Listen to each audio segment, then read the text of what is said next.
Skyrim and TTRPG should go hand in hand. They're effectively the same thing. If you're into fantasy roleplay and TTRPGs or fantasy computer games, you'd think, bang, easy, nice, simple solution. However, over the years, several people have tried, a lot of people have failed, and we've never managed to get a book or one place where you can buy a Skyrim TTRPG. Until now, maybe. So the book that I'm going to review and we'll look at today is ShadowRim. This book takes the ShadowDark rules and rule system and inserts it straight into Skyrim, hence the name ShadowRim. So before going any further, my name's Adrian from Dungeons and Dyslexia. This is my channel based on role-playing, news, reviews. I also do crowdfunding and I do have a Discord. You can find the links to the Discord in the description of the channel. So this is the good, the bad and the arty, where I will take a book from my shelf or a PDF I own where I'll do a full review. We're also going through the pages of the book. While we're looking at the pages, I will show you the art and give you my feelings and impressions on the art. Towards the end of the video, I will then finalise the points that I think is good about the book, what's bad about the book, all the while going through the art, and I will give it a score out of 10. So let's get straight over to, actually, before we look at the book, if you're interested at the end of this review, this is where you can pick it up. So I picked up this book on Draugr RPG, and it was more of a whim based on the fact that I have picked up Shadow Sun from the same author. So here we have ShadowRim, which is a campaign setting for Skyrim, and it is created by Chubby Funkster.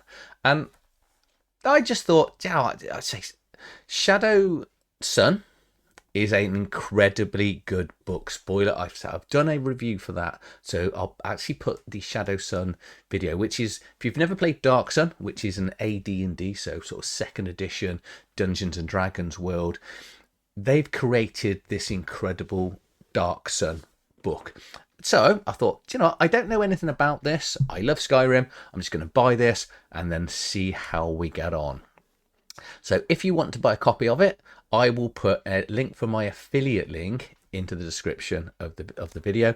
It only costs £9.31 on PDF for about $12, or you could spend less than £8 more and actually get the hard copy of the book as well as the PDF. If you are going to get it, do this soon, because I think it's the start of April. Everyone's now getting the warnings about the quite dramatic increase for physical printings for drive-through RPG. So the book itself, this is the bit that kind of sold me, is you can play as the cat folk, dark elves, high elves, lizard folk, Nord, over 200 key locations, 450 encounters, divine signs that will allow you to play through the game, as well as capture the souls of the enemies. This actually sounds like Skyrim in a book, and it does use the ShadowDark system, which is rapidly becoming my go-to sort of fantasy rule set. It's a very easy system. I won't be explaining the rules of ShadowDark in this video. There are plenty of videos out there that actually explain the rules. I've also done a review of ShadowDark as well. So, right, this is where to get the book. So that's the prices. So let's just have a look at the book itself. So as you can see, here is the bizarre, I'm going to say, cover art. It does sort of pull on the Skyrim feel of the constellations, which I'll get onto in the book. But it goes against the black and white images you actually get over the ShadowDark books.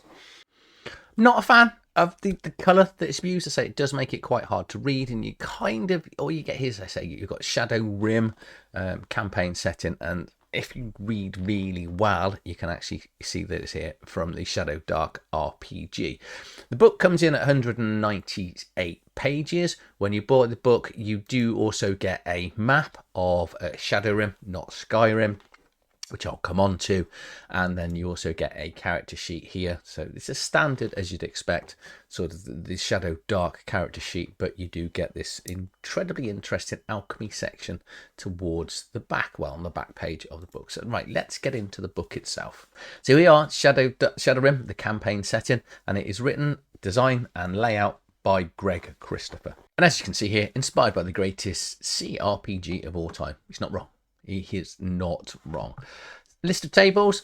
And we have got quick links here as well, embedded within the PDF, which I'm always grateful for. But initially, you're going to go through the character and characters generation, which is the first 45 pages of the book.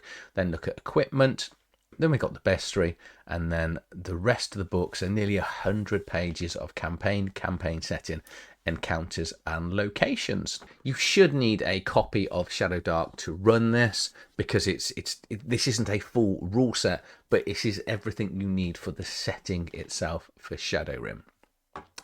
Checklist of creating a character. So you roll your random background, you roll your stats and your hit points, you choose or roll your ancestry, choose your character name, choose your sign, which is different to occupations, choose or roll your languages, you'll gain some gold and two random items, roll your random weapon, and then gain your armor and rounded shield. A background, it's rolling your background, you're just going to be rolling a d20 here, and then it'll be anything from a cook to a courier, and it's more of a narrative aspect to your characters. Stats. The game has 6 stats, which should be very familiar for anyone that's played D&D or a variety of other systems. So you've got strength, dex, constitution, intelligence, wisdom and charisma. You roll 3d6 and then you just put them down in order. The game, I'll just touch on the rules very quickly. It's roll a d20, roll over, and you're trying to achieve equal to or higher than a set difficulty. You have then got 8 ancestries, which is technically your race, and they are be very familiar if you've played Skyrim, and if you haven't, you may want to pick up this book as well, because one of the downsides I said in my review of ShadowDark is it does lack a world, and this is an incredibly interesting and wonderful world to actually play in. It's going to give you 8 different ancestries, from catfolk, dark elf, high elf, imperial, which is human effectively, lizard folk, Nord, another type of human, orc, and wood elf, along with your starting languages, and then a special ability or 2 that they might have. And this just breaks down here between the catfolk, high elf, orcs, etc. So they've got this power, which is just an ongoing power or ability, which is very much similar to the ones as you'd expect in Skyrim. Character names, randomly roll or pick them yourselves. As opposed to a occupation or a class, you've got one of 8 signs that will be assigned to your character. You can roll them or pick them, and within each sign here, you will roll every time you gain a level or you initially are assigned your sign. You will have a ongoing ability or an automatic talent, for argument's sake. So if you've got this blade one here, you will get +1 to all your melee attacks. And then you've got, from here, you've got a 2 to a 12. So you roll 2d6 when you get your first level, and it will randomly give you a special ability. And if you roll the special ability twice, so every time you level up, you will gain another special ability, and you make your 2d6 roll.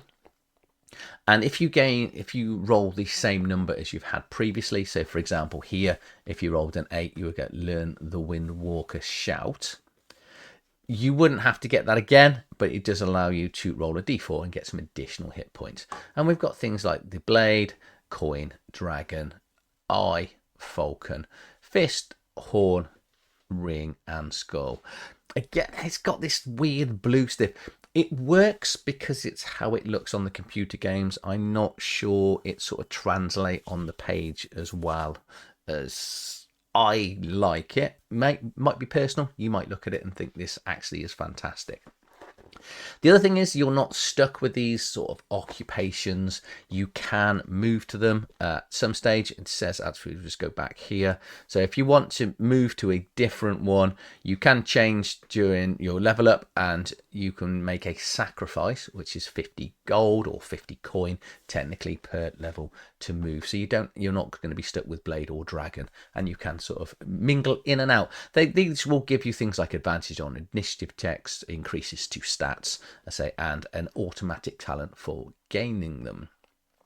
The one thing that I will say about the ancestries is it's not quite as comprehensive or as full or rewarding as it is in Skyrim. You know, this is very much a sort of streamlined version of the constellations and the sort of leveling up that you will get in the game. But I think it pretty much hits it on the head. It's very good what it does here. We've then got the languages within the game. and then starting equipment, which say you will roll, you'll pick 2, and then it'll give you some basic equipment, armor class, etc. Again, some basic weapons here, and all the things you'd expect: linen, padded shields, long swords, maces, quarterstaffs, the things you'd expect from a fantasy game. Magic is, there's no leveling in Magic, which is interesting, but again, very much feels like Skyrim, because you can learn spells from level 1, and then you just keep casting that spell all the way through the game. It has got the shouts here, so there's certain, let's say, paths that allows you to do a shout, which was again type of spell, and it's just a intelligence roll versus DC of 12 if you're going to cast a spell, or a charisma roll, DC 12 if you're going to cast a shout. You can spend a few actions to do it to reduce the difficulties as well. We'll then go into the pages of all the spells and shouts. Now, this is a bit of a weird section for me because it's in alphabetical order, which is good. However, all the shouts are in the magic section too. So if you don't know which the shouts are, you're going to be sort of looking through a little bit more time. Obviously, you can use Control and F and find the shouts. Personally, I'd have just put the shouts into a different section to the spells. Carousing, as you level up, you will then spend an amount of gold that you will get, and the more gold that you spend, the quicker you gain experience. And this is just sort of unique again to the Skyrim, or I should say ShadowRim world. One key aspect of Skyrim that it's got really well in this game is the alchemy, and because if you've played Skyrim, you find items and plants, and you can either eat them yourself or you sort of test concoctions to sort of generate alchemical potions, etc., to help boost your character, or they might end up poisons. And this really does it well, because when you find items throughout the world, it then gives you a random chance of what they're going to do, and then you will create potions based on that. And if you keep playing in that world, they will always stay that way, and that's just the way it's going to be. Say, for example, as you'll find in items, if you've got a friend playing a different campaign, one item that you found in your campaign, it might help with water breathing. In their campaign, it might be a poisonous leaf, for example. So it's quite interesting. If you're playing multiple campaigns, it might be a little bit confusing with different players, but write them down. So you've got sections on character sheets for things. Enchanting. Another key aspect of Skyrim was killing creatures, taking their souls, and then converting that souls to help boost, create, and sort of run magical items. It does this in this game, but it really simplifies it. It just comes down to beast souls, mortal souls, or vile souls, and then a certain amount of charges you're going to get within your magical items. If you put a beast soul in, it says here you can add or remove a feature. If you put a mortal soul in, you can add a benefit and you will get a curse. And then if it's a vile soul, you can add benefits or remove a curse. So there's quite a lot of curses in the main game. I love the way it's a little bit abstract, but I like the way it does this. Then into the equipment table and everything you'd expect from a fantasy game here. And then more armor. And it even has all the things that make it very familiar, like the ring mail, scale mail, kite shields, etc. in here, and all the equipment and basic magic, the basic equipment and adventuring things that you will expect within here, even down to needing the whetstones, the iron spikes, the soul gems. So everything that is Skyrim really has been put into, say, it's less than 200 pages within the book. We've then got adventuring gear, costs and how many gear slots it takes to carry around with you. Transportation, I have my son pointed out something to me in Skyrim. I spent hours in Skyrim walking places, and he was like, why don't outside every town there is a wagon that you can get in, and then you can pay some money and go somewhere? I didn't know that for probably the first 6 months of playing. If you've done that, let me know in the comments below. Please don't make me the only idiot that's walked everywhere for months in physical game terms on Skyrim as well. So this will help you sort of get around the world. Gemstones, and the key part of making items and manufacturing is obviously putting gemstones and breaking items up. And then you're going to need all the metals to do that as well. And obviously you're going to need to find forges, but it's got all the bronze and moonstones and silver, because the game, if you play again, back to the computer game, you're going to need the ignates to then create the magical items. And I really, spoiler coming up, I really do like what this book is done and has managed to achieve off a game that I've spent, let's say, hours, days of my life playing. Then looking at potions and scrolls, I probably should have mentioned the scrolls and potions in the magic section. So anyone can use scrolls. Again, it's just using your intelligence and a DC of 12 to use them. If you spend 3 rounds doing it, it means that the DC is 9. So it will be cheaper to do. Once you've used the scroll, it does just dissolve into dust. Beastry section, every beast that I could think of, I went after back onto Skyrim, and then I was just having a look through, trying to sort of find some beasts and creatures to see if they weren't covered in here. But pretty much everything that I could find in the game was in here. And even the things I hate the most, mammoths. Now tell me you haven't spent hours trying to kill a mammoth because you got too close to it, and you can't outrun it in Skyrim. You cannot outrun mammoths, and they are relentless. And they will just keep trampling you, and it's a bit of a challenge to get that mammoth down. But also this does cover the vampire and werewolf rules, and so if you have played Skyrim and like me you've wanted to become a werewolf, you can actually become a werewolf in this as well. So you can get lycanthropy if you are take a certain amount of damage from the werewolf.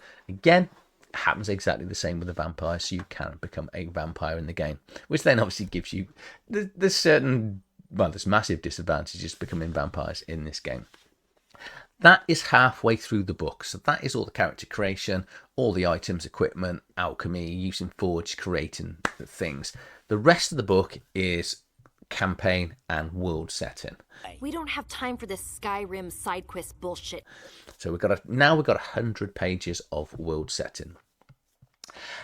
Gives you a few ideas really of how to start the campaign. Do you do the prison campaign from the game, an urban start, refugee start? You can have a shipwreck start and lets you know, or a mountain start. This is the only part of the world. So one of the downsides of this book is it will expect you to know, as a games master or maybe even a player, a little bit more about Skyrim. And I assume because they didn't want to get sued, they've probably sort of just backed off a little bit from using the full amount of lore of the world. But then into the game, you are into a hex crawl. So I'll just show you the map here. So this is the abstract world of Skyrim. Can I zoom this a little bit? Just to give you an example. So here we have a hex-based map of Skyrim. It's not completely accurate for legal reasons, I would imagine. But each hex has got different... we've got the different sort of lands, we should say, so whether it's a river, a tundra, urban, wetland. So what the actual land is itself on there. It's a little bit harder to read because it's very sort of uses very similar colours. But if you read across from the map, hopefully I can get close enough. So it goes down from 2, 3, 4 all the way across. And then each hex has got a number on it. And some of these locations will have, so you can see the different colours here. So some of these will be cities or sort of like the major area. And then anything else with a sort of bolder number will be a specific location that is very similar to what is in the Skyrim map itself. So there's your map, okay? So it's very greeny sort of white. Then just gives you the details of hex movement and discovering the world. So as you then travel, you will have random encounters with each of the areas. And when you go into the hex, you'll be rolling a D100 and it will just give you certain encounters, good or bad, for all of the different hexes here. So we'll just go through from forest to highland, mountains, plains, riverland, taiga, tundra, and urban and wetlands.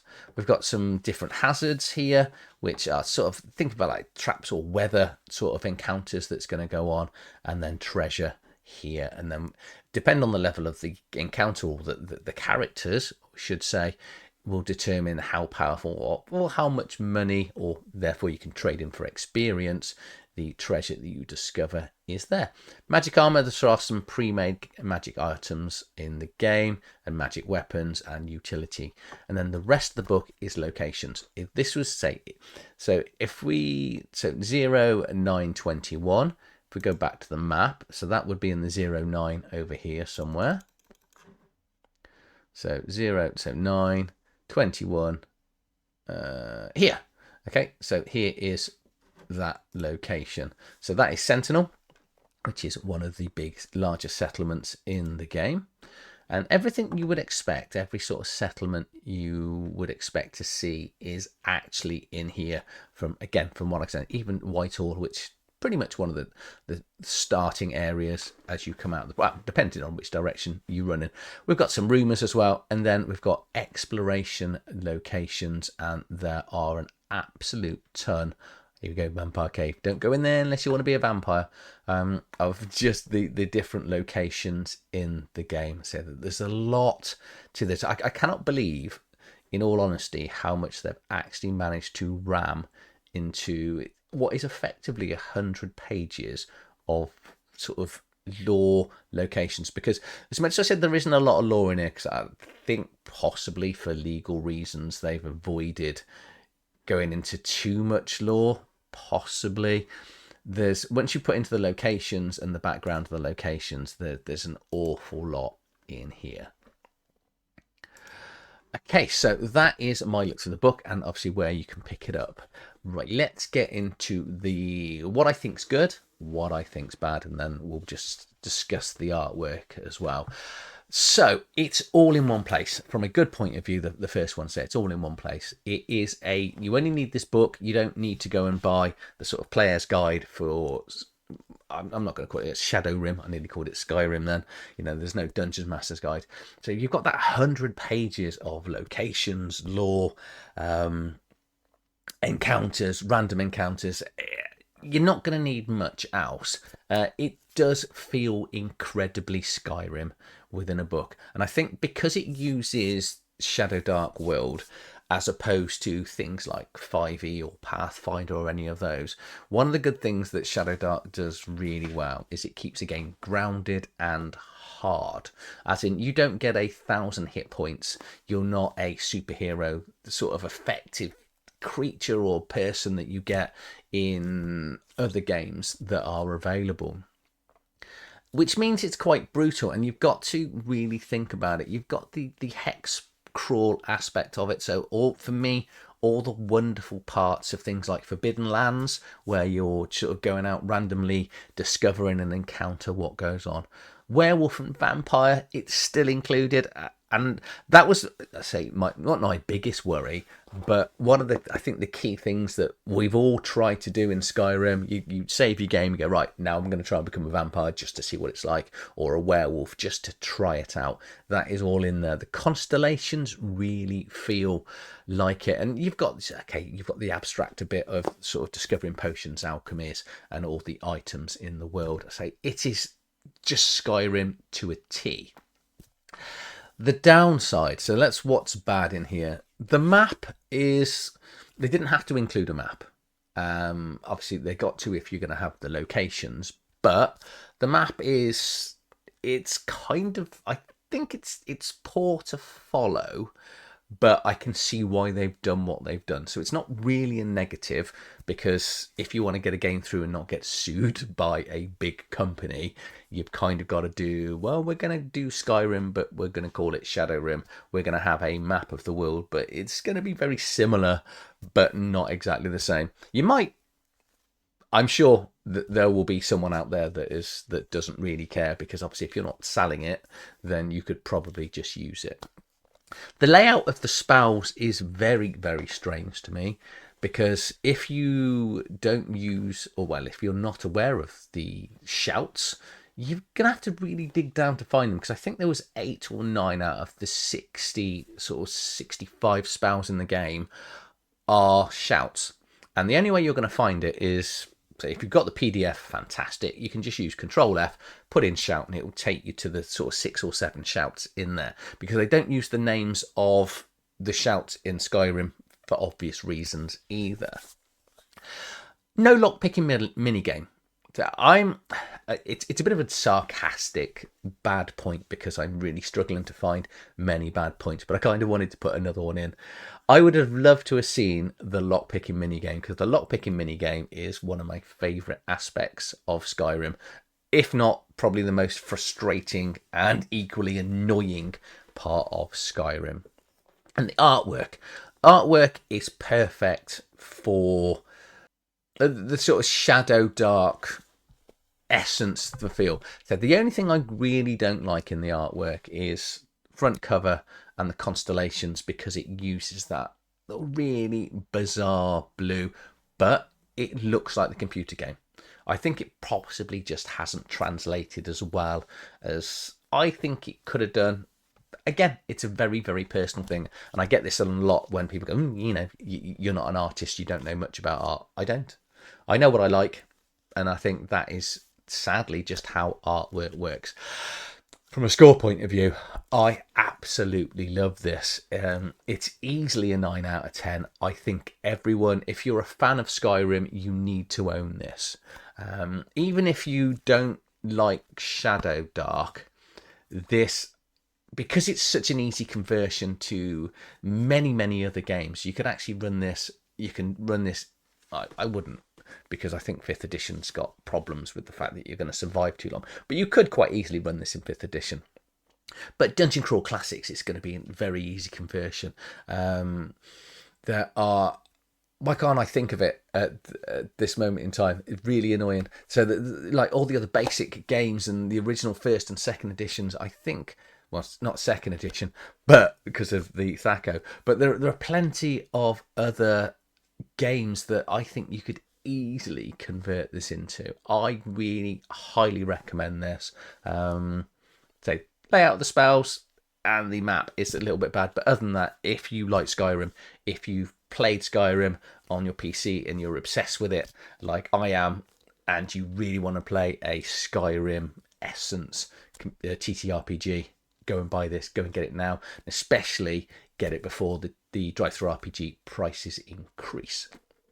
If you've enjoyed this video and you found it helpful, please do like, share and subscribe to the channel, and I'll see you on the next video. Thank you for watching.